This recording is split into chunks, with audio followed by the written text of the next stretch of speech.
खाएगा कौन, उसके लिए जो है अलग से आपको रुपया देना पड़ेगा। लिखा हुआ है कि शेष इस पर निर्भर करता है कि छात्र कितने दिन भोजन लिया, यानी कि सारा चीज जो है मासिक व्यय यानी कि महीना का जो है सारा चीज जो है वो निश्चित है, यानी कि 1000 हो या 500 हो जो भी हो वो निश्चित है, लेकिन खाना जो खाएगा उसका जो है जितना खाएगा जो उसके हिसाब से अलग अलग पैसा लेगा, समझ रहा है। तो इसलिए हम इसको लिखेंगे पहले कि माना कि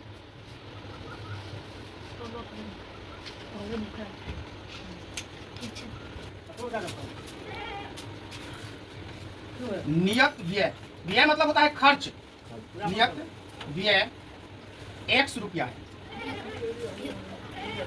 तथा प्रतिदिन भोजन का खर्च बराबर y रुपया। तो इसलिए लिखेंगे, इसलिए विद्यार्थी ए जो है, विद्यार्थी ए ये जो है कितना दिन खाता है, 20 दिन भोजन लेता है, 20 दिन भोजन लेता है। तो 20 दिन जब भोजन लेता है तो प्रतिदिन भोजन का जो है दाम जो है y रुपया है, और जो है उसका x रुपया जो है नियत है, वो तो लिखना पड़ेगा। तो लिखेंगे x प्लस 20y बराबर 1000, यानी कि वो जो है ये नियत खर्चा और 20 दिन जो भोजन किया y रुपया के दर से, वो दोनों को जोड़ करके 1000 रुपया वो देता है। समीकरण 1। दूसरा समीकरण यानी कि विद्यार्थी बी जो है 26 दिन भोजन करता है, 26 दिन। तो 26 दिन जब भोजन करता है तो ये हो जाएगा नियत, तो इसका भी x से होगा क्योंकि वो जो है छात्रावास का मासिक व्यय जो एक भाग नियत है वो सबके लिए है, तो x प्लस अब ये 26 दिन भोजन किया तो 26y होगा क्योंकि 26 दिन का दाम लगेगा इसको, बराबर 1180। समीकरण 2। अब ये दो समीकरण निकल गया। अब इसको हम कोई भी विधि से, या तो बरज गुणन विधि से, या तो क्या कहता है प्रतिस्थापन विधि से, या तो विलोपन विधि से, किसी भी विधि से जो है हम इसको बनाते हैं। तो हम बनाते हैं विलोपन विधि से जब, तो लिखते हैं समीकरण 1 में से 2 को घटाने पर, ये इसलिए लिखते हैं कि दोनों का x वाला मान जो है बराबर है ना। तो लिखेंगे समीकरण 1 में से 2 को घटाने पर,